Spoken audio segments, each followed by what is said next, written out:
واقعہ سلطان صلاح الدین ایوبی قسط نمبر 397 اپنا اسلامک اسٹوڈیو۔ ناظرین، سلطان ایوبی اپنے سپاہیوں سے خطاب کرتے ہوئے کہہ رہے تھے کہ جب بیت المقدس فتح ہوا تو حضرت عمر فاروق اس وقت خلیفہ تھے۔ وہ بیت المقدس گئے، حضرت بلال ان کے ساتھ تھے۔ ان سب نے مسجد اقصی میں نماز پڑھی تھی اور اس نماز کی اذان بڑی مدت بعد حضرت بلال نے دی تھی۔ حضرت بلال رسول اکرم صلی اللہ علیہ وسلم کی وفات کے بعد ایسے خاموش ہوئے تھے کہ لوگ ان کی پرسوز آواز کو ترس گئے تھے۔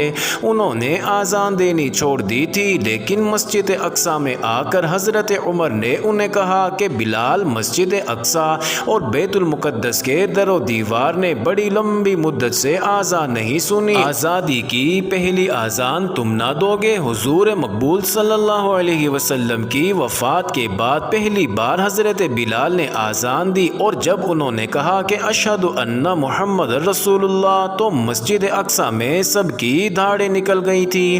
میرے عزیز دوستو، ہمارے دور میں ایک بار پھر مسجد اقصی آذان کو ترس رہی ہے۔ 90 برسوں سے اس عظیم مسجد کے در و دیوار کسی مؤذن کی راہ دیکھ رہے ہیں۔ یاد رکھو، مسجد اقصی کی اذانیں ساری دنیا میں سنائی دیتی ہیں۔ صلیبی ان اذانوں کا گلا گھونٹ رہے ہیں۔ اس مقدس مقصد کو سامنے رکھو، ہم کوئی عام سی جنگ لڑنے نہیں جا رہے ہیں، ہم اپنے خون سے تاریخ کا وہ باب پھر لکھنے جا رہے ہیں جو عمرو بن العاص اور ان کے ساتھیوں نے لکھا، اور ان کے بعد آنے والوں نے اس درخشاں باب پر سیاہی پھیر دی تھی۔ اگر چاہتے ہو کہ خدا کے حضور ماتھوں پر روشنی لے کر جاؤ، اور اگر چاہتے ہو کہ آنے والی نسلیں تمہاری قبروں پر آ کر پھول چڑھایا کریں اور فاتحہ خوانی کریں، تو تمہیں بیت المقدس میں یہ ممبر رکھنا ہوگا جو 20 سال گزرے میرے پیر و مرشد اور امت مسلمہ کے عظیم رہبر و رہنما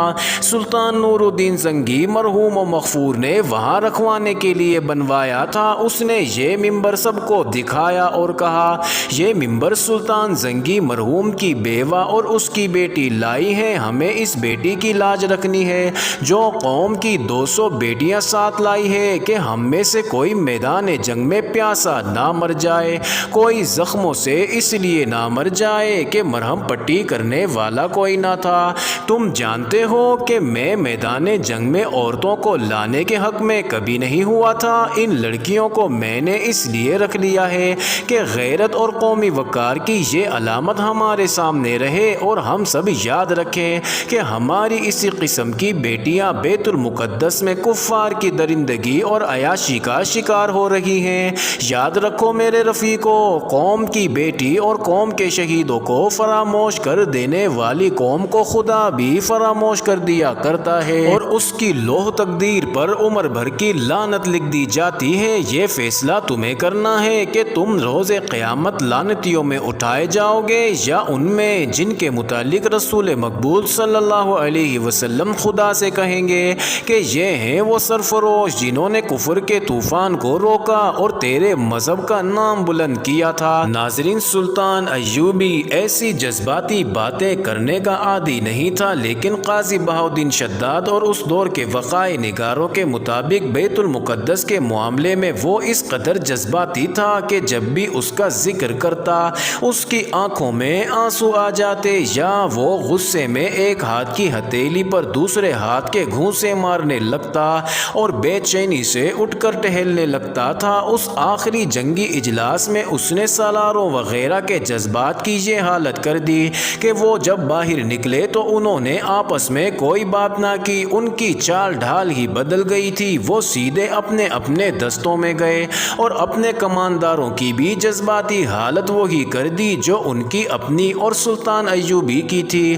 سب چلے گئے تو سلطان ایوبی نے بحریہ کے کمانڈر الفارس بیدرون کو اپنے پاس بلایا اور اس سے پوچھا کہ سمندر کی کیا خبر ہے۔ ناظرین، الفارس نے اسے تفصیل سے بتایا کہ اس کے جہاز گشت کرتے رہتے ہیں اور اسکندریہ سے اسے پیغام ملتے رہتے ہیں، جن سے ظاہر ہوتا ہے کہ صلیبیوں کے بحری بیڑے کے کوئی آثار نہیں۔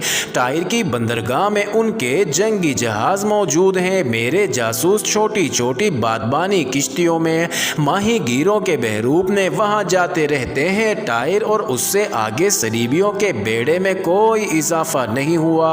جو بیڑا موجود ہے یہ تیاری کی حالت میں ہے اور صلیبیوں نے جہازوں میں جل کر اڑنے والے بارود کی نلکیاں لگا دی ہیں جو دور سے آتی ہیں اور بادبانوں کو آگ لگا دیتی ہیں۔ یہ نلکیاں اتنی ہی دور سے آ سکتی ہیں جتنی دور تمہارے جلتے ہوئے فلیتوں والے تیر جا سکتے ہیں۔ سلطان ایوبی نے کہا ڈرنے کی کوئی ضرورت نہیں، ہم میں سے کسی کے بھی دل میں ڈر نہیں۔ الفارس نے کہا بحری چھاپا مار اس حد تک تیار ہیں کہ بحری جنگ کے دوران وہ چھوٹی کشتیوں میں دشمن کے جہازوں کے قریب جا کر ان میں سوراخ کرنے اور ان پر آگ پھینکنے کو تیار ہیں، بشرط یہ کہ جنگ رات کو ہو۔ سلطان ایوبی نے کہا دن کے وقت کسی چھاپا مار کو سمندر میں نہ اتارنا، جوش میں آ کر جانیں ضائع ہوں گی۔ محتاط رہنا الفارس، جس طرح تم ماہی گیروں کے بحروپ میں اپنے جاسوس ٹائر تک بھیجتے ہو، اسی طرح دشمن کے جاسوس تمہارے جہازوں کے قریب آتے ہوں گے، چاہے وہ حسین و جمیل لڑکیوں کی صورت میں ہو یا پھر کسی بوڑھے غریب انسان کی صورت میں۔ تم اپنے جہازوں کو ایک دوسرے سے دور رکھنا تاکہ اچانک حملے کی صورت میں سب گھیرے میں نہ آ جائیں۔ انہیں اس طرح پھیلا رکھو کہ دشمن کو گھیرے میں لے سکو۔ آپس میں رابطہ دن میں جھنڈیوں سے اور رات کو بتیوں سے رکھو۔ معزز ناظرین، جب الفارس سلطان ایوبی سے رخصت ہوا، سحر کا وقت ہو گیا تھا، وہ نماز کے لیے وہیں رک گیا۔ الفارس اسے اپنے قریب آواز سنائی دی، اس نے دیکھا وہ انٹیلیجنس کا کمانڈر حسن بن عبداللہ تھا۔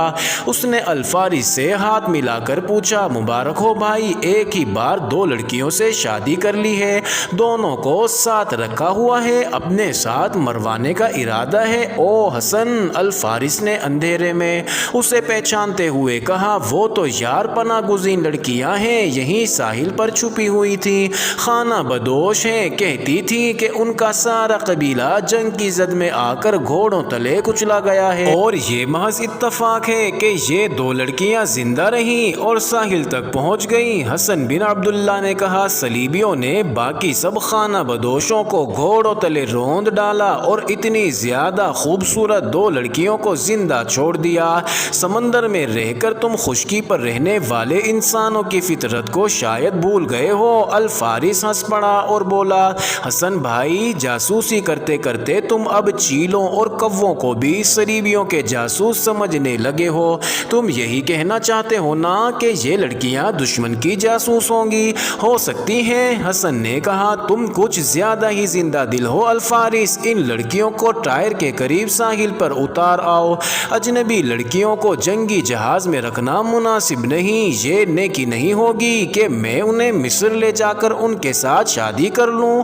الفارس نے کہا یا ایک کے ساتھ شادی کر لوں اور دوسری کی شادی کسی اور اچھے آدمی سے کرا دوں، غریب لڑکیاں ہیں انہیں ساحل پر اتار دوں تو تم جانتے ہو کہ صلیبی ان کے ساتھ کیا سلوک کریں گے، ہو سکتا ہے وہ صلیبی ہی ہوں۔ حسن بن عبداللہ نے کہا سنو الفارس، تم بچے نہیں ہو، معمولی سپاہی بھی نہیں ہو، بحریہ کے تجربہ کار کمانڈر ہو، سوچنے اور سمجھنے کی کوشش کرو۔ مجھے بتایا گیا ہے کہ تم فرصت کا سارا وقت ان لڑکیوں کے ساتھ ہنستے کھیلتے گزارتے ہو، ہزار قسمیں کھاؤ میں نہیں مانوں گا کہ تم نے انہیں پاک صاف اور نیک لڑکیاں بنا کے رکھا ہوا ہے۔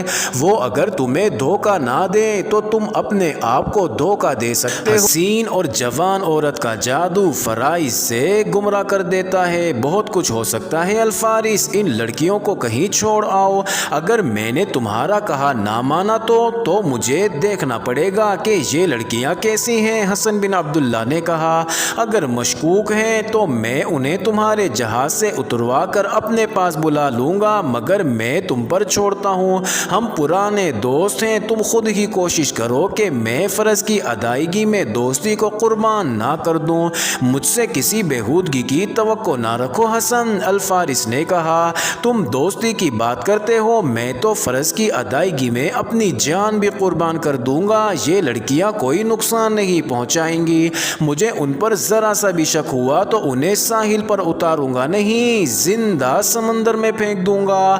واپس کس وقت جا رہے ہو؟ حسن بن عبداللہ نے پوچھا۔ نماز فجر پڑھ کر کچھ دیر دیر سوؤں گا، بہت تھک گیا ہوں۔ الفارس نے کہا پھر چلا جاؤں گا، شام تک کشتی جہاز تک پہنچا دے گی۔ الفارس سے فارغ ہو کر حسن بن عبداللہ اس کمرے کی طرف چلا گیا جہاں اس کے محکمے کے آدمی رہتے تھے۔ ان میں سے ایک کو باہر بلا کر اسے کہا کہ الفارس بیدرون کا جہاز فلاں مقام پر لنگر انداز ہے، وہ کشتی میں جہاز تک جائے اور الفارس کے نائب رؤف قرد سے کہے کہ اسے حسن بن عبداللہ نے بھیجا ہے۔ رؤف قرد کے نام حسن بن عبداللہ نے پیغام دیا کہ اس آدمی کو کسی ڈیوٹی پر لگا لے، اسے دونوں لڑکیوں کے متعلق معلوم کرنا ہے کہ جہاز میں ان کی کوئی درپردہ سرگرمی تو نہیں، اگر ہے تو لڑکیوں کو جہاز سے ہٹا کر اپنے پاس بلا لیا جائے۔ ناظرین، حسن بن عبداللہ نے اپنے اس آدمی کو ہدایات دی اور ایک بادبانی کشتی کا انتظام کر کے اسے رخصت کر دیا۔ معزز ناظرین، یہ انٹرسٹنگ ویڈیو جاری ہے، اگلی ویڈیو قسط نمبر 398 میں دیکھنا مت بھولیے گا۔